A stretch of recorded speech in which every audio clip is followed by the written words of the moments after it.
지난 말씀 이어서 사도행전 17장 10절에서 15절 말씀입니다. 사도행전 17장 10절에서 15절.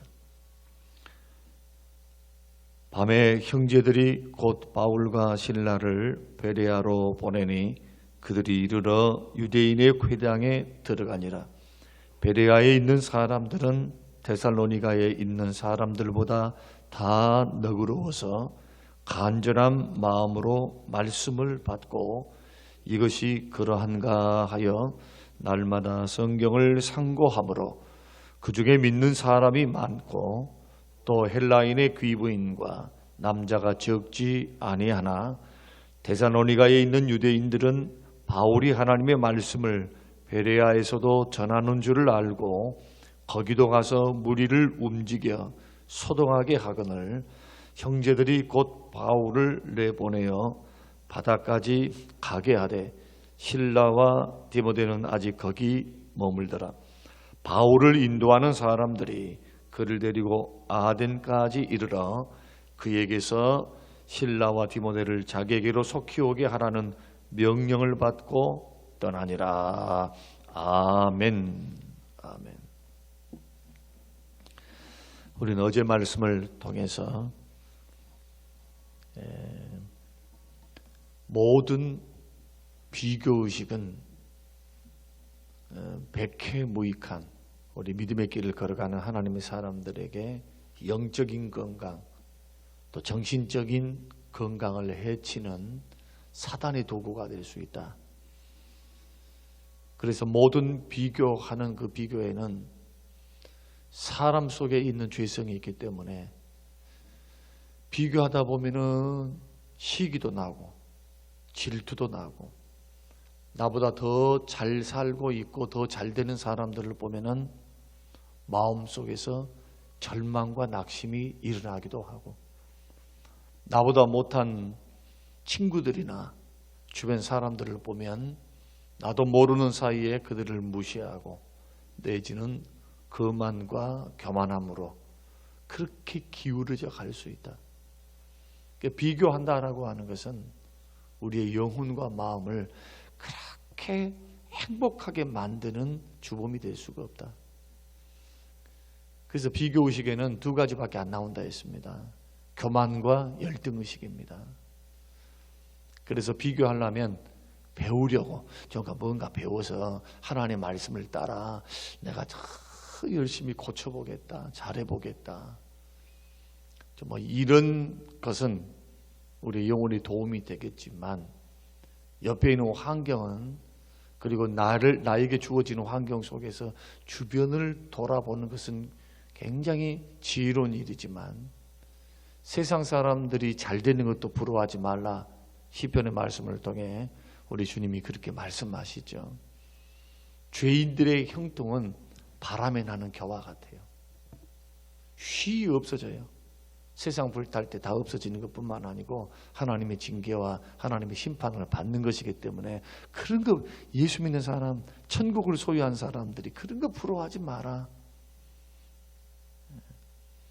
오히려 하나님이 우리에게 주실 복을 사모하고 은혜를 사모하고 하나님께서 만나와 메추라기를 통해서 광야에서 살게 하셨던 것은 먹을 것 책임져 주시겠다는 것이거든요.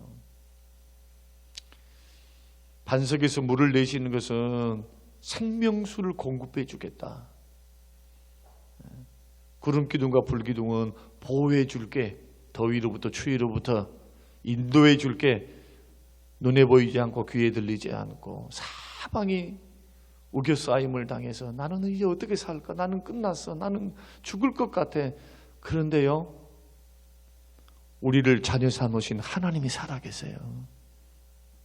하나님은 우리의 최후의 보루이시고 우리의 만세 반석 되시고 거할 산성이요 적들로부터 피할 수 있는 요새 같으신 분이 만군의 여호와 우리 성삼위 하나님이십니다.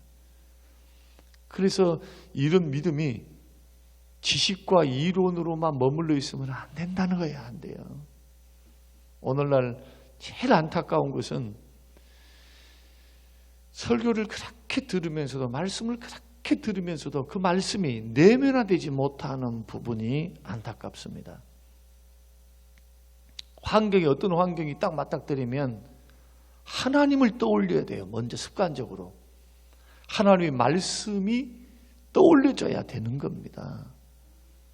하나님의 말씀은 길이요 진리요 생명이죠.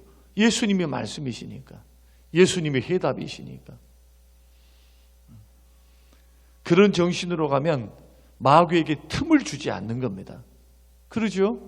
마귀가 더 쓸데없는 생각을 발전시킬 수 있는 여지를 주지 않는 거죠.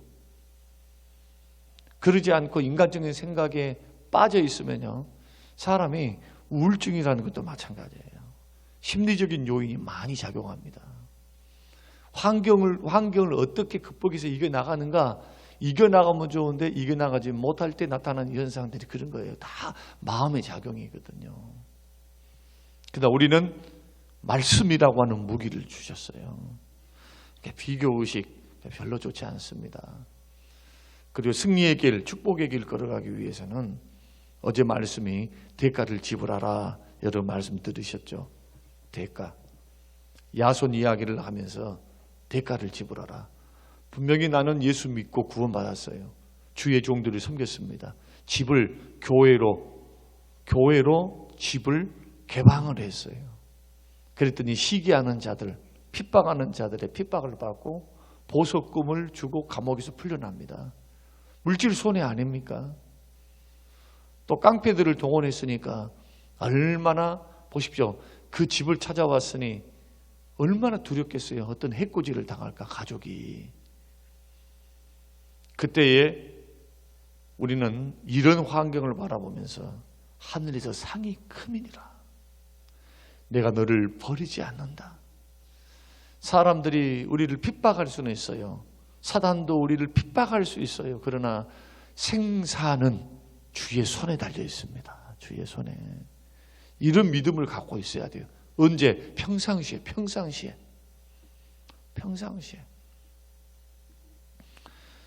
이런 일련의 과정, 데살로니가 전도의 성공 이면에 있었던 고난, 어려움, 이런 모습을 우리가 보게 되고요.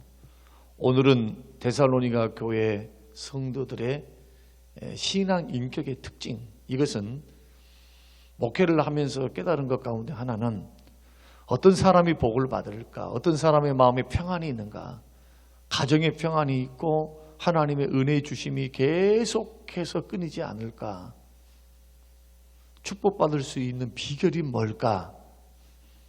데살로니가 교회의 성도들의 모습을 보면 그것을 분명하게 볼 수가 있습니다. 사도 바울이 데살로니가는 3주밖에 전도 안 했어요. 3주. 그리고 방해가 너무 심하니까 거기에 있었던 제자들과 거기에 있었던 전도받았던 그 귀부인들, 그리고 허다한 헬라인의 많은 경건한 사람들이 바울을 피신시킵니다. 아테네로. 실라와 디모데는 데살로니가에 남겨두고 그들이 복음을 계속해서 가르치고 증거할 수 있도록, 성경을 풀어서 가르칠 수 있도록. 그들은 구약 성경을 갖고 있었기 때문에 그러나 말씀의 사역을 하게 됩니다. 그런데 베레아 성도들을 성경에 기록할 때 어떤 신앙 인격의 특징을 갖고 있는가? 여러분이 데살로니가 전서 1장만 읽어봐도 사도 바울이 데살로니가 교회의 성도들에게 편지를 보내면서 하나님 앞에 감사한다 그래요. 어떤 것을 감사하느냐? 너희에게는 믿음의 역사가 있고 소망의 인내가 있고 사랑의 수고가 있고, 그리고 도처의 많은 사람, 주변에 있는 많은 지역에 칭찬받는 교회다. 칭찬받는 교회. 그런 특징이 세 가지인데, 첫째는 뭐냐? 이들이 이렇게 성장할 수 있었고 신앙의 열매를 맺을 수 있었고 축복을 받을 수 있는 비결, 그리고 이것은 오늘날 우리의 신앙생활에도 함께 적용이 됩니다. 여러분의 신앙이 열매 있기 원하고 복되기를 원하면 이 순서를 반드시 밟으셔야 돼요. 첫째는 뭐냐? 첫째는 말씀에 집중하라. 말씀에 집중하라. 오늘 본문 말씀 보니까 11절 말씀 보면은 베레아에 있는 사람들은 데살로니가에 있는 사람들보다 더 너그러워서 간절한 마음으로 말씀을 받고, 여기서 간절한 마음으로 말씀을 받았다라는 것은 말씀에 집중했다 그랬어요. 말씀에 집중. 말씀을 향한 집중력이 믿음을 성장시킵니다. 영혼을 강하게 합니다. 여러분 자주 흔들릴 수 있는 불확실한 환상을 받습니다. 나는 느꼈습니다. 나는 감동받았습니다. 나는 꿈을 꿨습니다. 거기에 기반을 두는 사람들은 쉽게 흔들려요. 쉽게. 꿈이 사라지고 환상이 사라지면 쉽게 흔들려요. 쉽게. 때로는 개꿈을 꿀 수도 있어요. 사단이 주는 꿈일 수 있고, 나의 욕심 때문에 나의 어떤 생리적인 작용에 의해서, 심리적인 작용에 의해서 꿈을 꾸는 현상도 있어요. 꿈을 다 무시할 수는 없지만 거기에 우리 인생을 걸을 수는 없다는 겁니다. 어디에 인생을 걸어야 하느냐? 진리 대신 지금도 1.1도 변함이 없는 하나님의 말씀에 여러분의 인생을 거셔야 돼요. 그 말씀을 붙잡아야 돼요. 그 말씀을. 공부 잘하는 아이들하고 공부 못하는 아이들의 차이점이 뭐냐? 집중력의 차이점입니다. 공부 못하는 아이들은 8시간 엉덩이 붙이고 앉아 있어도 그 고마운 일이죠. 습관이 붙었다는 것. 그렇지만 앉아갖고 뻘 생각해. 집중을 잘 못해요. 생각이 다른 데 막 가 있어. 집중을 잘하는 아이들은 1시간을 앉아 있어도 2시간을 앉아 있어도 집중하기 때문에 소기의 목적을 달성하게 돼요. 그게 공부를 잘하는 겁니다. 그 말씀도 들을 때 집중해서 들어야 됩니다. 그래야 진리가 깨달아지고 깊이 깨달아지고 믿음도 장성하게 되는 겁니다. 여러분들이 지금 새벽 기도를 하고 있죠. 저랑 같이 지금 새벽 기도 16년째예요. 지금 여러분이 저와 같이 16년째 새벽 기도하면서 믿음이 성장 안 한다면 여러분들은 진짜 어리석은 사람들이에요. 어리석은 사람들. 기도만 주구장창 했다는 거예요. 그러면 기도만 주구장창 했는데 그 기도의 응답이 뭐고, 기도의 응답이 뭐로 나타나야 되겠어요? 기도의 응답이 하나님의 뜻을 더 알고, 하나님의 기쁘심이 뭔지, 하나님의 원하심이 뭔지, 하나님이 싫어하는 것이 뭔지, 그것을 차곡차곡 알아가면서 믿음도 성장해서 축복을 담을 수 있는 믿음의 그릇으로 세워져 가야 되지 않겠습니까? 기도만 주구장창 했는데 줬어. 하나님께서 감당할 수 있는 능력이 없어. 감당할 수 있는 그릇은요, 믿음으로만 가능합니다. 여러분의 믿음. 하나님은 다 아세요. 하나님은 다 무게를 다 알고 계세요. 피값으로 사는 하나님의 자녀들이니까 사랑하고 계셔도 다 믿음을 다 알고 있다니까요. 믿음이 적은 자야, 믿음이 크도다 하시면서 네 믿음대로 될지어다 이렇게 말씀하시면서, 그러기 위해서 할 수 있는 우리의 준비는 뭐냐? 말씀에 집중하라는 거예요. 말씀을 읽을 때, 말씀을 들을 때, 특히 설교의 말씀을 들을 때, 말씀을 읽을 때 잠이 오잖아요. 잠이 와. 이 세상살이에 바쁜 사람들은 성경이 읽다 보면은 금방 피곤하고 몸도 피곤하고 할 일도 많고 잠이 잘 와요. 그러나 설교 그 시간은 말씀을 아주 요리해서 더 인격에게 들릴 수 있도록, 실제적으로 들릴 수 있도록 그렇게 주시는 말씀이니까 그 1시간이라 할지라도 우리가 그 말씀에 다 집중하면 이게 살 길이야. 베레아 성도들처럼. 그러니까 3주만 설교를 들었어도, 말씀 풀이를 들었어도 열매를 맺는 겁니다. 교회가 굉장히 성장하게 되잖아요. 성도들도 복을 받고 신앙이 소문나고 믿음이 소문나요. 뒤로 물리지 않고 믿음의 역사가 있다니까. 사랑의 수고가 있고 믿음이 믿음으로 끝나는 것이 아니라 역사가 뭡니까? 행동으로 나타난단 말이에요. 실천으로. 그러니 열매를 맺죠. 심었으니 어떻게 열매를 맺지 않겠어요? 믿음과 행함은 하나인데. 이것이 첫 번째요. 두 번째는 말씀에 순종해야 합니다. 11절 말씀 보면 계속해서 간절한 마음으로 말씀을 어떻게 했다? 말씀을 받고 이것이 그러한가 하여 날마다 성경을 상고했다. 그러한가 하여 상고했다. 이 상고했다는 것은 논리적으로 따졌다는 말이 아닙니다. 그들은 논리적으로 따질 수 있는 성경 지식이 없었어요. 성경 말씀에 그대로 적혀 있는가를 확인해보고 이 말씀은 어떻게 삶에 적용할 것인가 깊이 생각해 봤다는 겁니다. 그러니까 말씀에 순종하려고 애쓰는 모습이 상고입니다. 연구했다는 겁니다. 연구. 정말 그 말씀이 맞는가? 우리 주님이 3일 만에 죽으셨다가 3일 만에 부활하셨는가? 죽었다가 3일 만에 부활하셨는가? 주님이 이렇게 말씀하셨는가?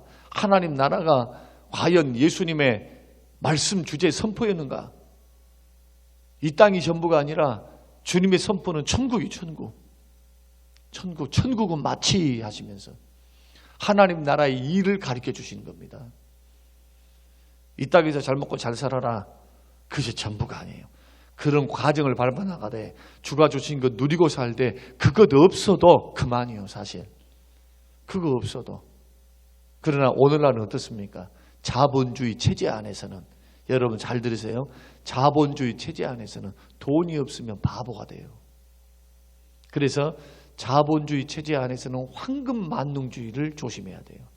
물량주의를 조심하셔야 돼요. 물질 우선주의를 조심하셔야 돼요.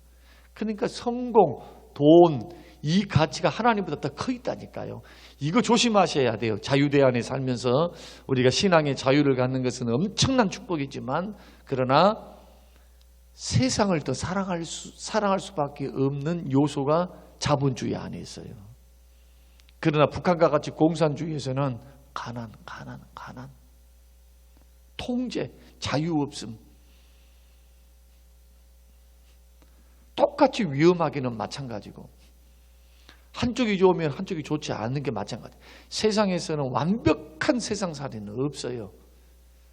그래서 성경을 우리가 집중해서 연구하고 그 말씀에 우리의 인생을 건다면 이 땅을 살아갈 때 최선을 다해 살아가도 언제나 무게중심을 하늘나라, 주의 다스림과 통치.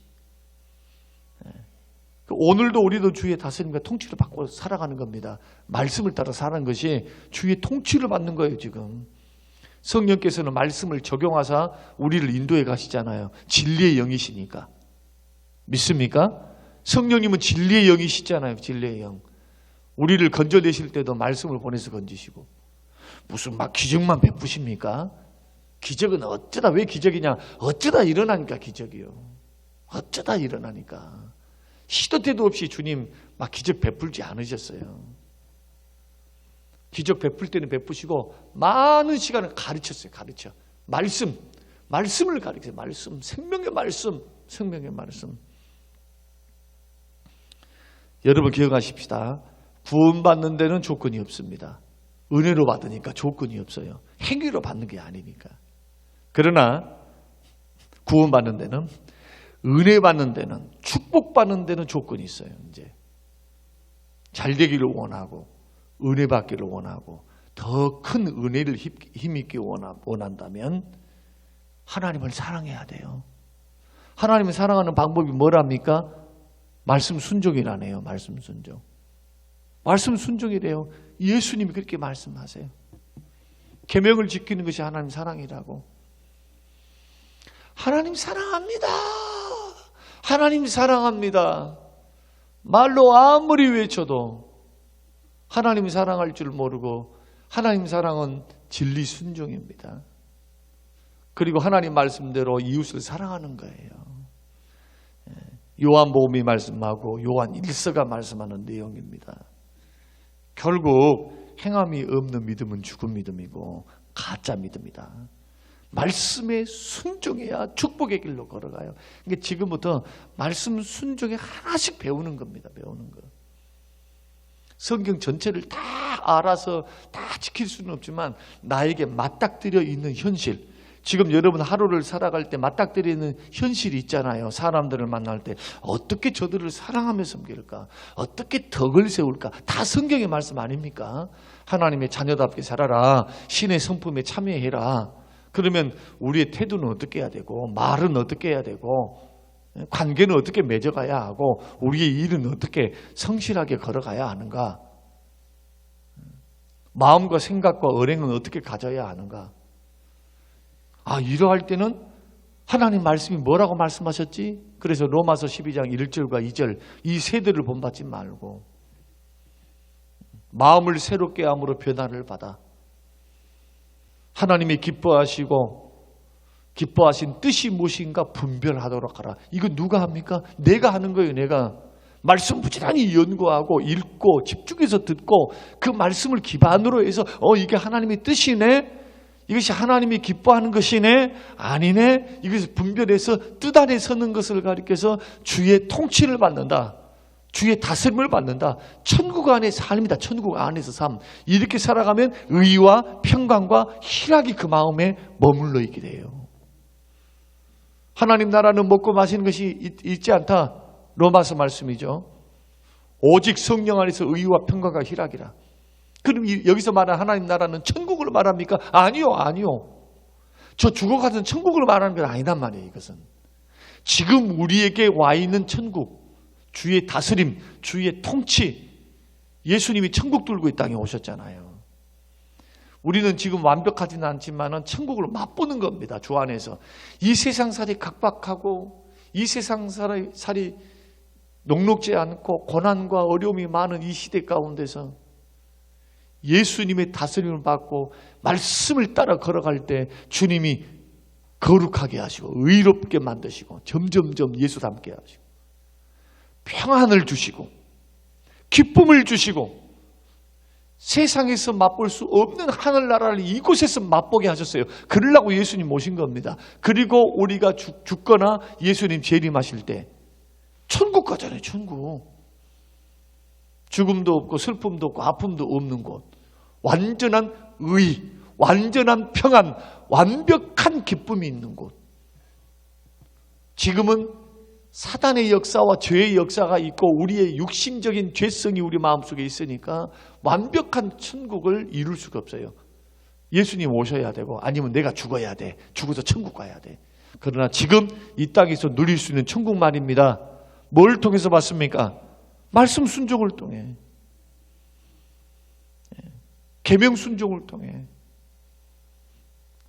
이것은 구원받는 조건이 아니라 성숙해져가는 조건, 축복받는 조건, 의와 평강을 누리는 조건.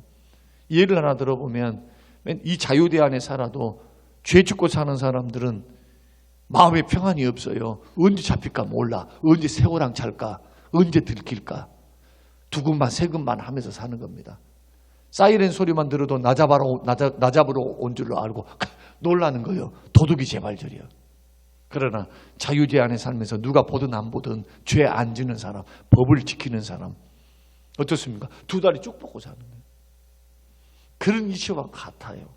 그래서 반드시 뭘 해야 되느냐? 말씀에 순종의 길을 걸어가야 한다. 세 번째로 축복받기 위해서는 우리가 처음에는 말씀에 집중하라, 말씀에 순종하라. 세 번째는 시험을 이겨내라는 거예요. 시험을. 13절 말씀 보면은 자 같이 한번 읽어보십시다. 데살로니가에 있는 유대인들은 바울이 하나님 말씀을 베레아에서도 전한 줄을 알고 거기도 가서 무리를 움직여 소동하게 하거늘. 그래서 형제들이 바울을 보냅니다. 피신시켜요. 아테네로. 그리스 아테네 알죠? 아덴이 그리스 아테네, 지금의 아테네로 데살로니가에서 아테네를 피신을 시킵니다. 그런데 아테네까지 쫓아와. 아테네까지. 그래서 아테네에서 그 핍박을 피해서 도망간 곳이 고린도예요. 고린도. 그런데 이 희한한 것은 핍박을 받고 시험을 이기고 분명히 피신은 했지만은 하나님의 섭리가 왜 그렇게 놀랍느냐? 사도 바울이 세운 그 많은 교회 중에서 가장 큰 교회가 고린도 교회예요. 탈 많고 문제가 많았지만 가장 큰 교회, 많은 숫자가 예수 믿고 구원을 받아요. 어찌 이것을 우연이라 할 수 있겠어요? 사도 바울이 핍박받는다고 유대인들의 시험을 당한다고 만약에 중도에 포기해 봐봐요 한번. 그래서 고린도 교회 역사가 일어났겠습니까? 그러지 않아요? 그러니까 성경의 흐름을 보면 이런 놀라운 은혜들이 있어요. 신명기 8장 16절에 이런 말씀이 있습니다. 너를 시험하사 마침내 복을 주려 하시느니라. 하나님은 축복을 주시기 전에 대개 먼저 뭘 주시느냐? 시험을 보내십니다. 고난을 보내요. 테스트해 봅니다. 그 시험은 아무에게나 주어지는 것이 아니에요. 믿음도 별로 없는 사람들한테는. 그런 시험 줘봤자, 마귀가 그를 시험해봤자 자기 힘만 빠져. 왜? 가만 내버려도 내 식구인데 뭐 하려고 그 믿음 없는 사람들한테 시험을 하겠어요. 가만 내버려도 내 쫄개야. 복 받을 사람에게 시험하는 거예요. 그래서 무너뜨리려고, 복 못 받게 하려고, 기쁨 무너뜨리려고. 야고보서 1장 말씀, 형제들아 너희가 여러 가지 시험을 받으며 온전히 기쁘게 여기라. 왜 여러 가지 시험을 받으며 온전히 기쁘게 여겨야 합니까? 복이 기다리고 있기 때문에 그래요. 자, 오늘 이 말씀을 저와 여러분들이 이제 듣고 축복받는 길 3가지. 말씀에 집중하라. 말씀에 순종하라. 시험을 어떻게 하라? 이겨내라. 이 3가지를 기억하고 오늘 하루도 또한 2023년도 여러분 인생을 주와 함께 말씀과 함께 걸어가시는 모든 성도님들이 되시기를 주님의 이름으로 축원합니다. 고마우신 하나님 아버지 감사합니다. 생명의 말씀을 주셨나이다. 내 아버지여, 바울 사도와 데살로니가 교회 성도들처럼 주시는 귀한 교훈을 나의 교훈으로 받고 오늘도 승리하며 걸어가도록 축복하시되 저주를 끊고 축복을, 슬픔을 끊고 기쁨을, 어두움을 끊고 빛으로 나아가도록 생명의 말씀으로 주여 인도하여 주시옵소서.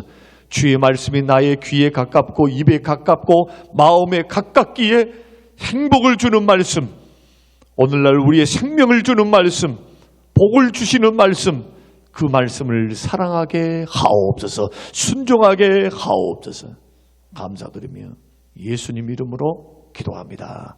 아멘.